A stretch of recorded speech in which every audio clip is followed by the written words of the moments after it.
بسم اللہ الرحمن الرحیم۔ علماء اور طلباء کے آداب۔ حضرت ابو امامہ رضی اللہ عنہ فرماتے ہیں کہ قریش کا ایک جوان حضور اقدس صلی اللہ علیہ وسلم کی خدمت میں آ کر کہنے لگا، یا رسول اللہ، مجھے زنا کی اجازت دے دیں۔ تمام لوگ اس کی طرف متوجہ ہو گئے اور اسے ڈانٹنے لگے اور کہنے لگے، ایسی بات نہ کہو، ایسی بات نہ کہو۔ حضور اقدس صلی اللہ علیہ وسلم نے فرمایا، ذرا قریب آ جاؤ۔ وہ حضور کے قریب آ گیا۔ حضور صلی اللہ علیہ وسلم نے فرمایا، کیا تم زنا کو اپنی ماں کے لیے پسند کرتے ہو؟ اس نے کہا، بالکل نہیں، اللہ کی قسم، اللہ مجھے آپ پر قربان کرے۔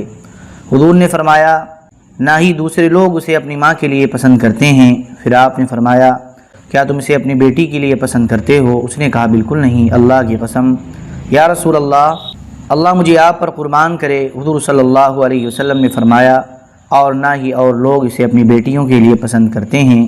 پھر آپ نے فرمایا، کیا تم اسے اپنی بہن کے لیے پسند کرتے ہو؟ اس نے کہا، بالکل نہیں، اللہ کی قسم، یا رسول اللہ، اللہ مجھے آپ پر قربان کرے۔ حضور صلی اللہ علیہ وسلم نے فرمایا، نہ ہی دوسرے لوگ اسے اپنی بہنوں کے لیے پسند کرتے ہیں۔ پھر آپ نے فرمایا، کیا تم اسے اپنی پھوپھی کے لیے پسند کرتے ہو؟ اس نے کہا، بالکل نہیں، اللہ کی قسم، یا رسول اللہ، اللہ مجھے آپ پر قربان کرے۔ حضور صلی اللہ علیہ وسلم نے فرمایا، اور نہ ہی دوسرے لوگ اسے اپنی پھوپھیوں کے لیے پسند کرتے ہیں۔ پھر آپ نے فرمایا، کیا تم اسے اپنی خالہ کے لیے پسند کرتے ہو؟ اس نے کہا، بالکل نہیں، اللہ کی قسم، یا رسول اللہ، اللہ مجھے آپ پر قربان کرے۔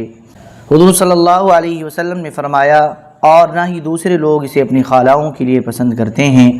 پھر حضور نے اپنا ہاتھ اس پر رکھ کر یہ دعا مانگی، اے اللہ، اس کے گناہ معاف فرما اور اس کے دل کو پاک فرما اور اس کی شرمگاہ کی حفاظت فرما۔ حضرت ابو امامہ رضی اللہ عنہ فرماتے ہیں، حضور کے سمجھانے اور دعا فرمانے کے بعد اس جوان کی توجہ اس طرف سے بالکل ہٹ گئی۔ حضرت ابو امامہ رضی اللہ عنہ فرماتے ہیں کہ نبی کریم صلی اللہ علیہ وسلم جب کوئی بات ارشاد فرماتے تو اسے 3 مرتبہ کہتے تاکہ سننے والے اچھی طرح سمجھ لیں۔ حضرت شعبی رحمۃ اللہ علیہ کہتے ہیں، حضرت عائشہ رضی اللہ عنہا نے مدینہ والوں کے باعث حضرت ابن ابی سعیب رحمۃ اللہ علیہ سے فرمایا، 3 کاموں میں میری بات مانو ورنہ میں تم سے سخت لڑائی کروں گی۔ حضرت ابن ابی سعیب رحمۃ اللہ علیہ نے عرض کیا، وہ 3 کام کیا ہیں؟ اے ام المؤمنین، میں آپ کی بات ضرور مانوں گا۔ حضرت عائشہ رضی اللہ عنہا نے فرمایا، پہلی بات یہ ہے کہ تم دعا میں بتکلف قافیہ بندی سے بچو، کیونکہ حضور صلی اللہ علیہ وسلم اور آپ کے صحابہ اس طرح قصدن نہیں کیا کرتے تھے۔ اور دوسری بات یہ ہے کہ ہفتے میں 1 دفعہ لوگوں میں بیان کیا کرو، اور زیادہ کرنا چاہو تو 2 دفعہ، ورنہ زیادہ سے زیادہ 3 دفعہ کیا کرو، اس سے زیادہ نہ کرو، ورنہ لوگ اللہ کی اس کتاب سے اکتا جائیں گے۔ اور تیسری بات یہ ہے کہ ایسا ہرگز نہ کرنا کہ تم کسی جگہ جاؤ اور وہاں والے آپس میں بات کر رہے ہوں اور تم ان کی بات کاٹ کر اپنا بیان شروع کر دو، بلکہ انہیں اپنی بات کرنے دو، اور جب وہ تمہیں موقع دیں اور کہیں تو پھر ان میں بیان کرو۔ حضرت شقیق بن سلمہ رحمۃ اللہ علیہ کہتے ہیں، حضرت عبداللہ بن مسعود رضی اللہ عنہ ایک دن ہمارے پاس تشریف لائے اور فرمایا، مجھے خبر مل جاتی ہے کہ آپ لوگ باہر بیٹھے ہیں، لیکن بعض دفعہ میں جان بوجھ کر آپ لوگوں کے پاس باہر نہیں آتا تاکہ میرے زیادہ بیانات اور زیادہ حدیثیں سنانے کی وجہ سے آپ لوگ اکتا نہ جائیں، کیونکہ حضور صلی اللہ علیہ وسلم وعظ اور بیان میں ہمارا خیال فرماتے تھے تاکہ ہم اکتا نہ جائیں۔ حضرت عامش رحمۃ اللہ علیہ کہتے ہیں، حضرت ابن مسعود رضی اللہ عنہ کا ایک آدمی پر گزر ہوا جو ایک قوم میں وعظ کہہ رہا تھا۔ حضرت ابن مسعود رضی اللہ عنہ نے فرمایا، اے وعظ و نصیحت کرنے والے، لوگوں کو اللہ کی رحمت سے نا امید نہ کرنا۔ حضرت علی رضی اللہ عنہ نے فرمایا، کیا میں تمہیں دین کی سمجھ رکھنے والا حقیقی عالم نہ بتاؤں؟ یہ وہ عالم ہے جو لوگوں کو اللہ کی رحمت سے نا امید نہ کرے اور نہ اللہ تبارک و تعالیٰ کی نافرمانی کی انہیں کھلی چھوٹ دے، اور نہ انہیں اللہ کی پکڑ سے بے خوف اور بے فکر ہونے دے، اور نہ قرآن کے علاوہ کسی اور چیز میں ایسا لگے کہ قرآن چھوٹ جائے۔ اس عبادت میں خیر نہیں ہے جس میں دینی علم نہ ہو، اور اس دینی علم میں خیر نہیں ہے جسے آدمی سمجھا نہ ہو یا جس کے ساتھ پرہیزگاری نہ ہو، اور قرآن کی اس تلاوت میں کوئی خیر نہیں جس میں انسان قرآن کے معنی اور مطلب میں غور و فکر نہ کرے۔ حضرت ابن عمر رضی اللہ عنہما فرماتے ہیں کہ حضور صلی اللہ علیہ وسلم نے حضرت معاذ بن جبل اور حضرت ابو موسیٰ رضی اللہ عنہما کو یمن بھیجا تو ان دونوں کو یہ ہدایات دیں کہ آپس میں ایک دوسرے سے تعاون کرنا اور ایک دوسرے کی بات ماننا اور لوگوں کو خوشخبریاں سنانا اور لوگوں کو مت بھگانا، چنانچہ یمن جا کر حضرت معاذ رضی اللہ عنہ نے لوگوں میں بیان فرمایا اور انہیں اسلام لانے کی اور دینی سمجھ حاصل کرنے کی اور قرآن پڑھنے پڑھانے کی ترغیب دی، اور فرمایا میں تمہیں جنت والے اور دوزخ والے بتا دیتا ہوں۔ جب کسی آدمی کا بھلائی کے ساتھ ذکر ہو تو سمجھ لو کہ وہ جنت والوں میں سے ہے، اور جب کسی کا برائی کے ساتھ ذکر ہو تو سمجھ لو وہ دوزخ والوں میں سے ہے۔ حضرت ابو سعید رضی اللہ عنہ فرماتے ہیں کہ نبی کریم صلی اللہ علیہ وسلم کے صحابہ کرام جب آپس میں بیٹھا کرتے تھے تو ان کی باتیں دینی امور کے بارے میں ہی ہوتی تھیں، یا پھر خود کوئی سورت پڑھتے یا کسی کو پڑھاتے۔ حضرت ابن عمر رضی اللہ عنہما فرماتے ہیں آدمی علم کے اعلیٰ مرتبہ پر اس وقت ہوگا جب اپنے سے اوپر والے سے حسد نہ کرے اور اپنے سے نیچے والے کو حقیر نہ سمجھے اور علم کے بدلے میں کوئی قیمت نہ چاہے۔ حضرت عمر رضی اللہ عنہ فرماتے ہیں خود علم سیکھو اور لوگوں کو سکھاؤ، اور علم کے لیے وقار اور سکون و اطمینان سیکھو، اور جس سے علم سیکھو اس کے سامنے بھی تواضع اختیار کرو، اور جسے علم سکھاؤ اس کے سامنے بھی تواضع اختیار کرو اور متکبر عالم نہ بنو۔ اس طرح تمہارا جہل تمہارے علم کے سامنے نہیں ٹھہر سکے گا بلکہ ختم ہو جائے گا۔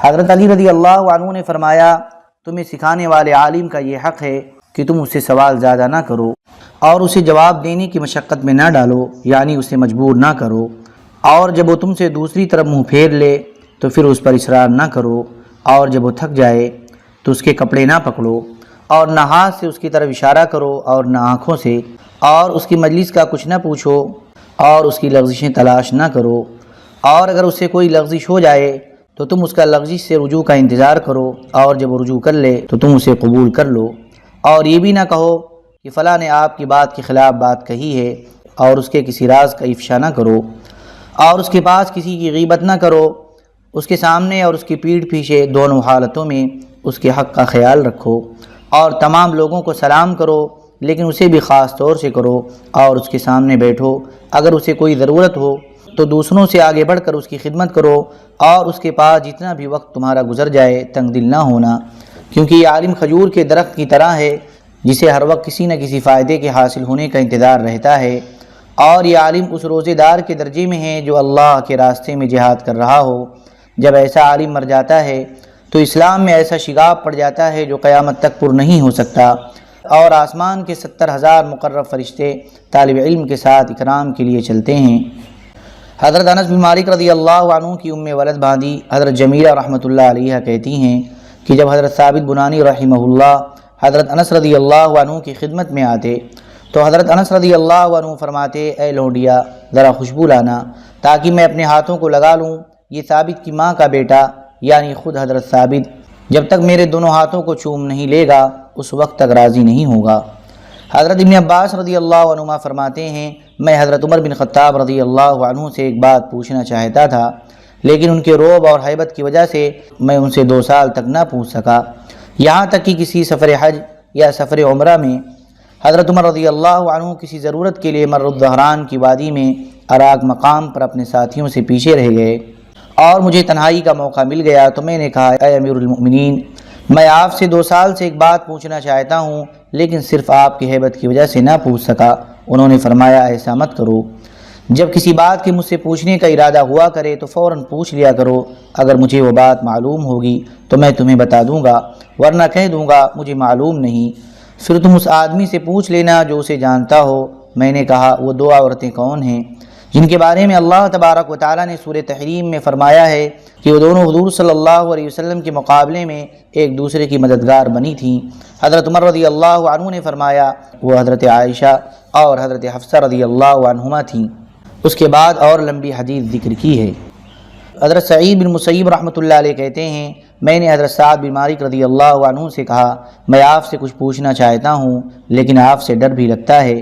حضرت سعد نے کہا اے میرے بھتیجے مجھ سے نہ ڈرو، جب تمہیں معلوم ہے کہ وہ چیز مجھے معلوم ہے تو تم مجھ سے ضرور پوچھ لو۔ میں نے عرض کیا جب غزوہ تبوک میں حضور اقدس صلی اللہ علیہ وسلم اپنے پیچھے حضرت علی رضی اللہ عنہ کو چھوڑ کر گئے تھے تو ان سے کیا فرمایا تھا؟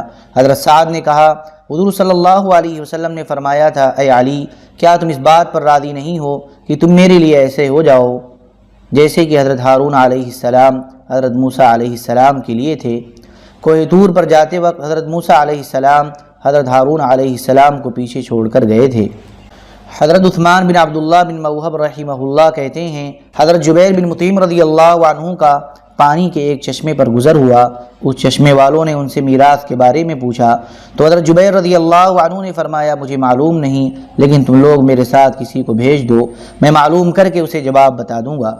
چنانچہ چشمہ والوں نے ان کے ساتھ ایک آدمی بھیجا۔ حضرت جبیر رضی اللہ عنہ نے جا کر حضرت عمر رضی اللہ عنہ سے اس کے بارے میں پوچھا۔ حضرت عمر رضی اللہ عنہ نے فرمایا جو عالم اور فقیہ بننا چاہتا ہے اسے ایسے ہی کرنا چاہیے جیسے کہ حضرت جبیر بن مطعم نے کیا۔ ان سے ایسی بات پوچھی گئی جو انہیں معلوم نہیں تھی تو یوں کہہ دیا اللہ اعلم، اللہ جانتے ہیں میں نہیں جانتا۔ حضرت مجاہد رحمۃ اللہ علیہ کہتے ہیں کسی نے حضرت ابن عمر رضی اللہ عنہما سے اولاد کی میراث کے بارے میں پوچھا۔ حضرت ابن عمر رضی اللہ عنہما نے فرمایا مجھے معلوم نہیں۔ کسی نے ان سے کہا آپ اس کا جواب کیوں نہیں دیتے؟ انہوں نے فرمایا ابن عمر سے وہ چیز پوچھی گئی جو اسے معلوم نہیں، اس نے کہہ دیا میں نہیں جانتا، ٹھیک تو کیا۔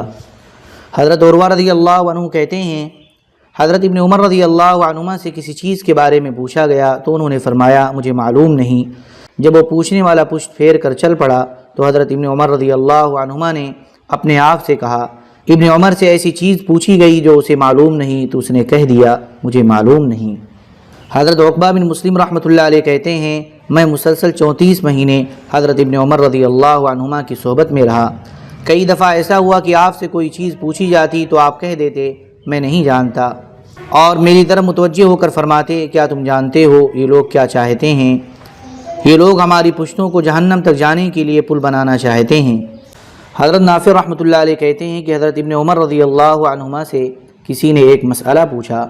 حضرت ابن عمر رضی اللہ عنہما نے اپنا سر جھکا لیا اور کوئی جواب نہ دیا، یہاں تک کہ لوگ یہ سمجھے کہ حضرت ابن عمر رضی اللہ عنہما نے اس کا سوال ہی نہیں سنا۔